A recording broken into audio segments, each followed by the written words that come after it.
entonces estamos aquí con Vanessa Margarita Viana, es la invitada de honor en esta ocasión para hablarnos de su vida como mujer emprendedora de la vida, una mujer que se ha dedicado a la música, a la gestión cultural y que ha aportado a nuestra comunidad desde su conocer, desde su saber y desde su ser.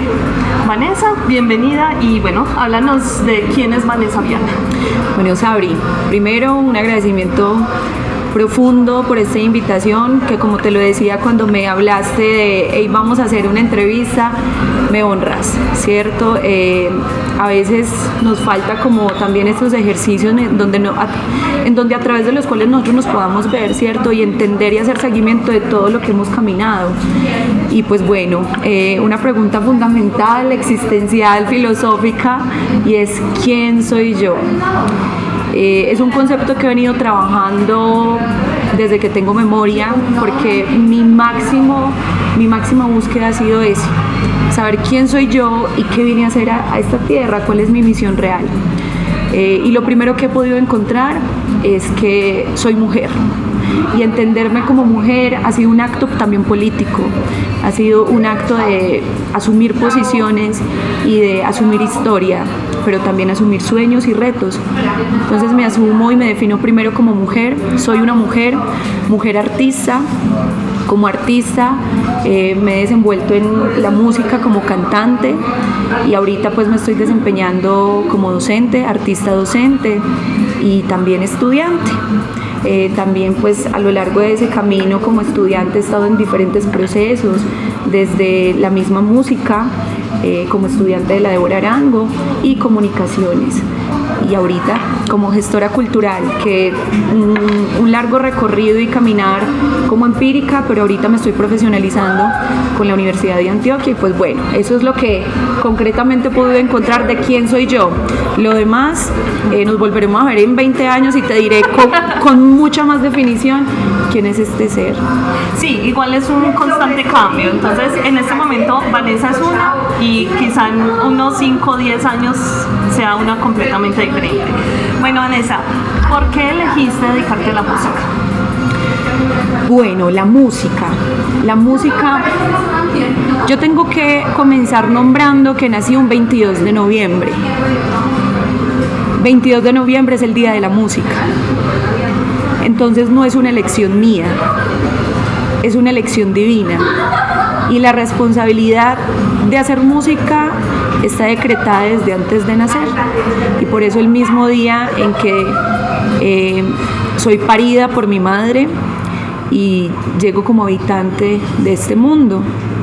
Y a partir de eso entendí entonces que este cuerpo tenía unas cualidades y esas cualidades comenzaron a exponer unas necesidades de formación frente a la música, de cantar no porque quisiera hacerlo, sino porque necesitaba hacerlo, porque a través de los ejercicios familiares siempre también escuchaba a mi padre cantar y siempre entonces me gustaba ese ejercicio de él y su cantar, porque era a través incluso de espacios emocionales muy fuertes en donde él recurría siempre a la música.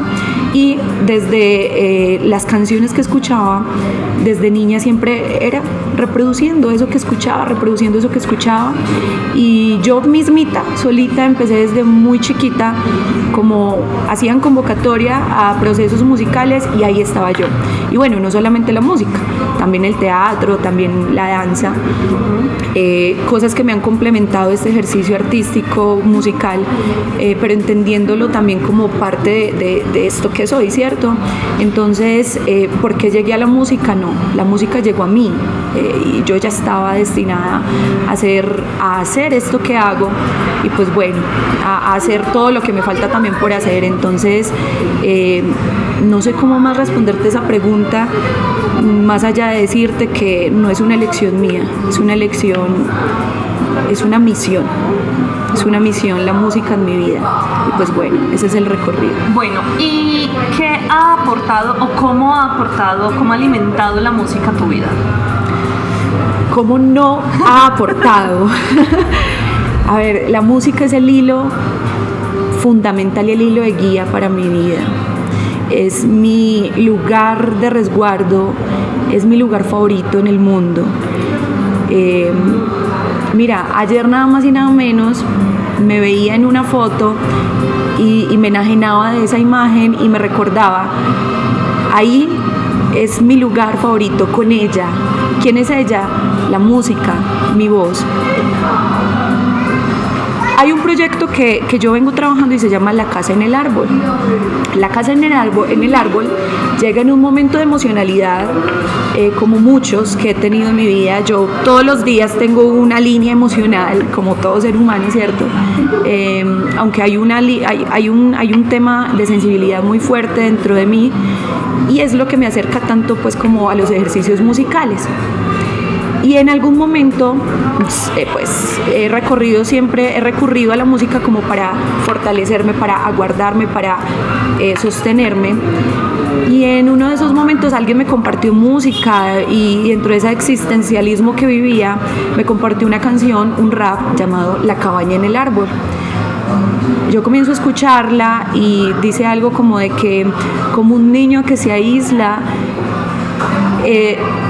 construido la cabaña donde no existen las lágrimas.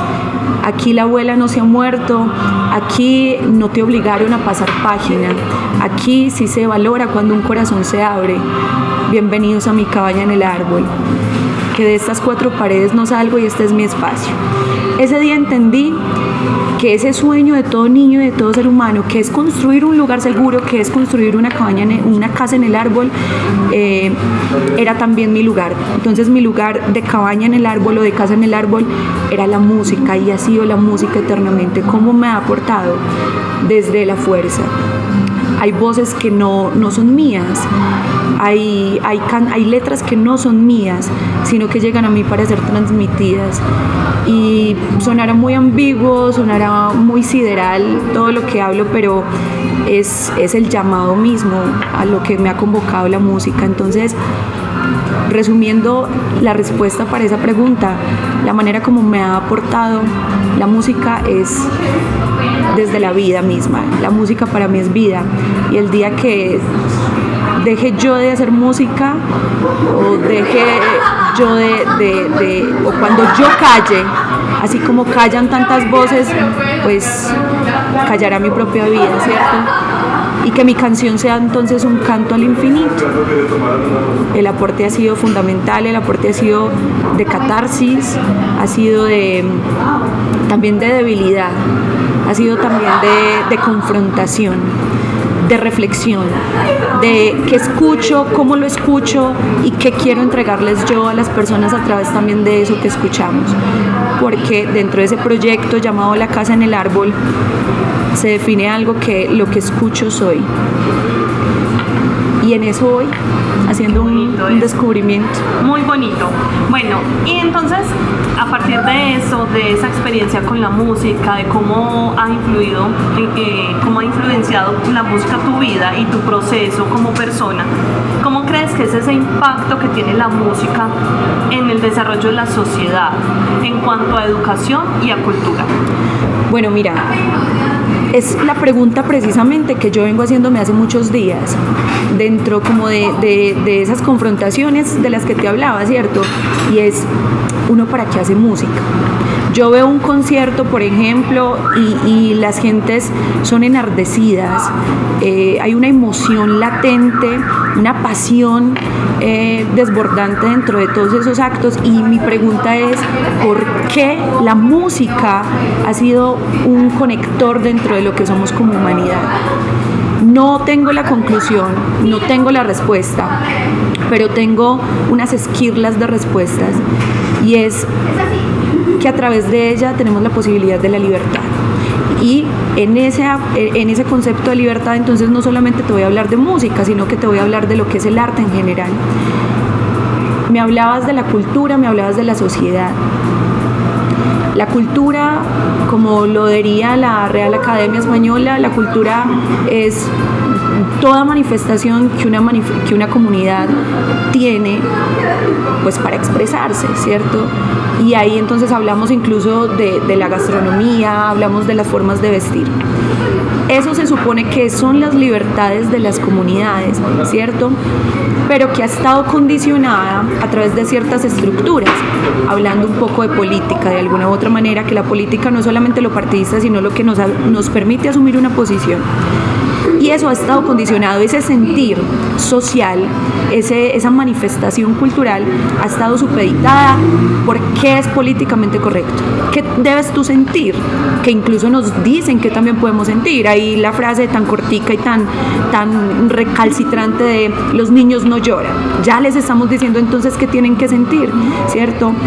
A las mujeres, por ejemplo, el sexo débil, nos están diciendo que tenemos que sentir. Las mujeres y el opio, que es el amor, nos están diciendo que tenemos que sentir, ¿cierto? Ahí es donde juega un papel fundamental las artes, dentro del concepto de la cultura, no siendo la cultura simplemente las artes, simplemente las artes un medio para la cultura, para la manifestación de las culturas. Las culturas son las verdades, por decirlo de alguna u otra manera, los mundos, los colores, los matices. Y entonces diría que el mayor aporte que le hace precisamente la música y las artes a ese concepto social y cultural es el de la libertad, el de la expresión. Y ahí hay una crítica también fuerte, porque es como nosotros, como artistas, llegamos a un punto de enajenarnos tanto de eso políticamente correcto para comenzar a hacer y ser lo que se nos exige desde algo más interno, ¿cierto? Desde más de convicción. Ser desde eso, desde las convicciones. Ese es el papel fundamental que tiene que jugar la música, ¿cierto? No simplemente volverse réplica de las miserias, sino que también ser luz en medio de esas miserias y ser luz en medio de esa oscuridad. Que las gentes, que los niños, que los jóvenes, que los adultos podamos a través de los sonidos, de las músicas, de las letras, de tantas expresiones artísticas, darnos al sentir, darnos a eso que también soñamos y cómo nos soñamos ese mundo que habitamos. Ese es el mayor aporte, Sabri, que ha hecho la música y las artes, el de la libertad y la posibilidad de expresarnos, y que tiene que seguir en reflexión. Por eso mismo que te decía, no permitir que el arte sea supeditado. El arte tiene que ser denuncia, pero también una propuesta de transformación. Entonces ahí nos quedamos con que entonces está escuchando el mundo, ¿cierto? ¿En qué punto de la humanidad estamos y por qué estamos? Y dentro de ese por qué, ¿qué estamos escuchando? Y como músicos, por ejemplo, en tu caso, que te dedicas a hacer música y a enseñar música, ¿qué estás enseñando y qué le estás dando a la sociedad como músico? O sea, no es solamente generar música o distribuir música por hacerlo, por ganar views o por ganar seguidores y dinero, sino qué le estoy aportando yo a la sociedad como músico desde mi ser. Hablabas de la luz que debe dar la música a nuestra sociedad, y tú haces parte de un proyecto muy bonito que conocemos que se llama La Matuna, que por cierto vamos a dejar el enlace de La Matuna. ¡Cántalo, Matuna! Y bueno, cómo La Matuna contribuye también a la sociedad y como a esa formación, qué impacto social tiene, por qué es importante la Matuna, qué tiene la Matuna que no tengan otras agrupaciones. Pero antes de eso, ¿qué es Matuna? O sea, porque yo estaba hablando así de Matuna como si ustedes supieran qué es Matuna, pero okay. No. ¿Qué es Matuna? Y entonces, ¿cómo influye y qué luz da la Matuna a la sociedad? Voy a romper el guión y lo voy a responder con esto.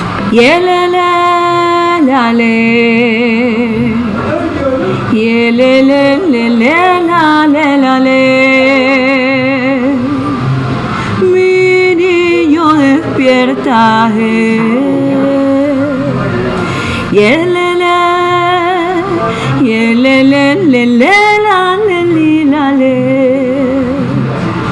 mira que te estoy cantando,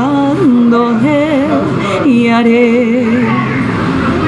era el despertar, un cantar de negra, y era la abuela hablándole al mar. Fui, soy y sería el mapa, el bullerengue.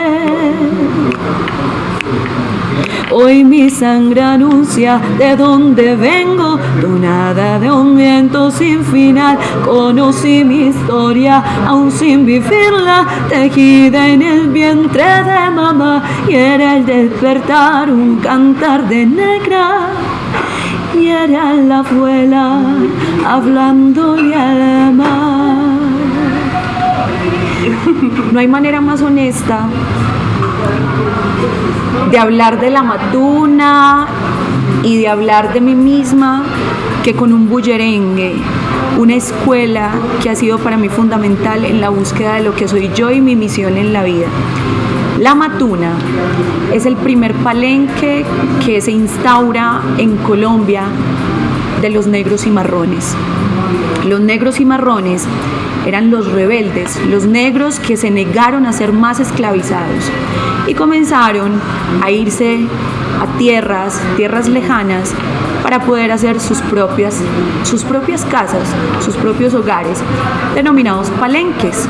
Entonces la Matuna es el primer palenque que se instaura en Colombia. Hoy en día ya no existe el palenque como tal, como Matuna, solamente existe una calle en Cartagena llamada La Matuna, pero La Matuna retoma este nombre precisamente para recordarnos la historia y para recordarnos esas raíces. Entonces la Matuna es un grupo musical que actúa como laboratorio de músicas afro-latinoamericanas. Entonces, hablando de afro-latinoamericanas, nos quedamos no solamente en Colombia, sino también en todo lo que ha sido a nivel de sonidos y músicas afro, resistencia.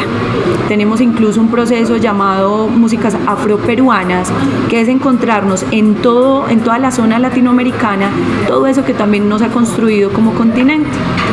Y para mí ha sido una escuela en la cual habito hace más de 3 años. Hace parte del municipio de Bello, la ciudad de Medellín, y yo llegué sin saber que podía cantar bullerengue, porque pues yo toda la vida he cantado, me he formado como cantante, pero esto es otro cuento. Cantar como canto hoy es mérito de la Matuna, es mérito de esa escuela, es mérito de eso que he aprendido, es mérito de que Santiago, nuestro director, me dijera: Vane, muy lindo el melisma, pero más crudo. Y es eso, es el sentir que nos transmiten las voces de nuestras cantadoras. ¿Y por qué es importante? Porque los sonidos afros y la música folclor popular hablando de folclor precisamente, de lo underground, de lo que está relegado para la historia, ha sido fundamental porque nos recuerda precisamente el camino. Las cantadoras son mujeres maravillosas, matronas, que tenían un ejercicio de defensa en sus territorios. Cuando a las comunidades llegaban por sus jóvenes o por cualquiera de sus habitantes, lo que hacían las cantadoras eran salir a defender a sus comunidades, y lo hacían a través del canto. Y por eso hay un ejercicio de llamado, ¿cierto? Todo esto, y eso se llama lereo. El lereo es un lamento también dentro del bullerengue, es un llamado a esa esencia, además porque el bullerengue es un ritmo, es baile cantado, se denomina como baile cantado, y tiene que ver con el tributo a la mujer, incluso en su forma de expresarse, en su baile, en su puesta en escena, tiene que ver con los procesos femeninos, con la menstruación, con la conexión de la luna y los cuerpos femeninos. Y es que ahí hay un ejercicio de resistencia, porque si hablamos de cuerpo, tenemos que hablar de las guerras que también hemos padecido nosotros como mujeres en nuestros cuerpos. Yo siempre he dicho, a los hombres se le dieron 2 cuerpos, el de ellos y el nuestro. A nosotros nos quitaron la posibilidad de sentirnos. Ahorita es que estamos hablando abiertamente de muchas cosas que eran tabú, ¿cierto? Pero incluso éramos enfermas y menstruábamos, nos separaban en unas habitaciones y quien tuviera contacto con nosotros era relegado también y castigado en la sociedad, ¿cierto? Entonces ese es el aporte mayor, que a través de estos géneros o de estos ritmos del bullerengue, que yo amo y que lo siento y que me ha enseñado esto, que también soy esta negra que no tengo melanina. Yo pensé que era más negra, pero en el mismo grupo me han dicho no sos negra, que te sientas negra, pero no sos negra. Y claro, negra de espíritu. Y me habita, indiscutiblemente me habita, y esa ha sido la búsqueda. Entonces el mayor aporte ha sido eso, recordar la historia, recordar mi historia, porque lo que te hablaba de la misión es ese llamado que yo tengo. Entonces he tenido que conectarme con cosas que están mucho más de este presente. Ay, está loca que es cierto, pero quien lo vive es quien lo goza. Quien lo vive es quien lo goza, y cuando nosotros estamos en una búsqueda constante de esto que somos, tenemos que conectarnos con cosas que están mucho más allá para entender qué es eso que somos. De lo contrario, la información no va a estar solamente acá. Entonces he entendido que yo tengo historia, que en mí habitan las voces de otras que han estado, y en esta fuerza que no sé de dónde me sale, habita la fuerza también de ellas que han resistido por mí y que me mantienen, no sé cómo, pero me mantienen. Y pues bueno, ese es el mayor aporte que ha hecho no solamente la Matuna como agrupación musical, sino las músicas folclóricas en nuestro continente latinoamericano, que necesitamos recordar de dónde venimos para poder trazar el camino hacia dónde vamos. Me encanta eso. Bueno, finalmente, para concluir, tú trabajas en este momento con Confenalco, la caja de compensación. ¿Cuál es esa labor que estás haciendo con Confenalco y pues qué aporte tiene eso a la cultura, a la sociedad? Me tiraste unas preguntas durísimas, duras. Esa era la idea. O sea, es que son preguntas muy retóricas y existencialistas, porque te lo decía, detrás de bambalinas, claro, es todo lo que me ha atravesado, ¿cierto? Y hablo de este proceso de Confenalco, es porque yo a través de Confenalco he recogido, Confenalco me ha dado la posibilidad, me llamó y me dijo, sea, nosotros necesitamos que usted sea. Y yo, ¿en serio puedo ser? Porque yo he tenido problemas por ser, yo he perdido amores por ser esta mujer que soy. Me ha costado renuncias, me ha costado ausencias, me ha costado soledades, me ha costado familias, me ha costado tiempos, me ha costado dolores, me ha costado odios, pero también muchos amores. Y cuando Confenalco me dice, es que yo puedo ser, a mí se me abre todo un panorama y he llegado a territorios hermosos. Entonces yo con Confenalco he hecho de todo dentro de lo que soy. Recoger mi conocimiento y llevarlo a los territorios. Un territorio que ahorita estoy trabajando, yo trabajo en este momento en un programa que se llama Jornada Escolar Complementaria, ya titulada Divermentes, y nosotros llegamos con jornadas alternativas a las instituciones educativas, y estoy con el municipio de Ituango, en Quebrada del Medio, en una institución rural que se llama La Pérez, Ituango. Hace muchos años yo escuchaba hablar de Ituango. Ituango me llamaba. Y yo conozco hace 3 años Ituango. Y la primera vez que yo llegué a Ituango, yo lo conocí a través de Confenalco, porque fuimos a hacer un trabajo social con una de las organizaciones delegadas por la ONU, en asociación con Confenalco. Llegamos a los territorios a enseñar iniciación musical y técnica vocal. Yo me enamoré y yo dije, yo quiero estar en Ituango y quiero vivir en Ituango, quiero desarrollarme en Ituango y quiero todo en Ituango.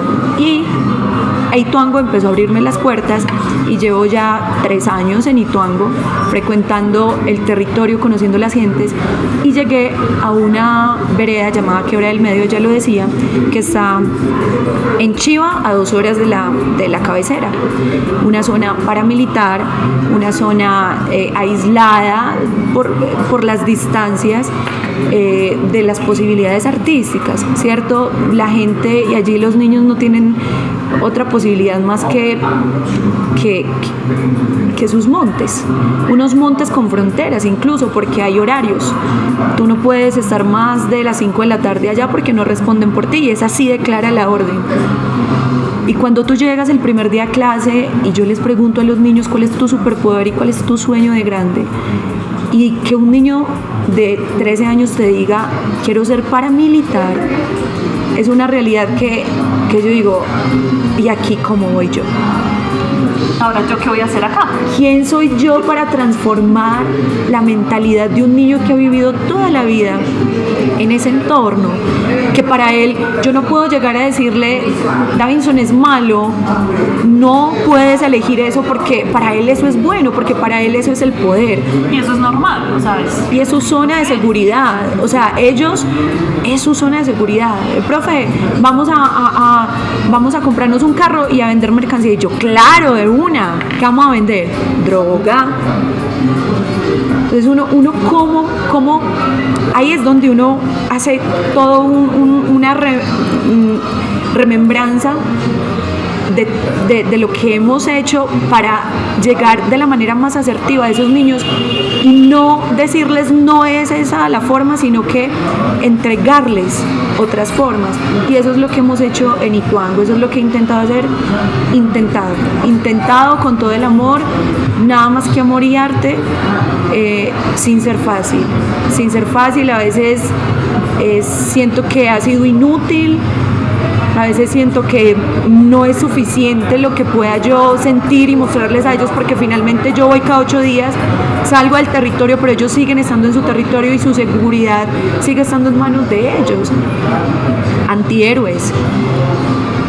Pero bueno, confío en que en algún momento ellos puedan pensar en el arte como una opción de vida, y esa es mi única labor, creo que en este mundo, llegar a esos oídos que tienen la posibilidad de escucharme, de ir a esos territorios donde hay ojos para verme y entregar lo que yo tengo por entregar, que no es mío, sino de mucho más allá, mucho más atrás.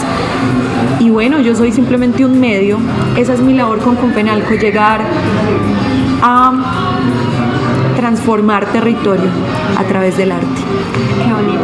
Gracias, Vane. Bueno, esta es la intervención de Vanessa. Hoy no me tiene aquí anonadada. Yo cuando sea grande quiero ser como tú.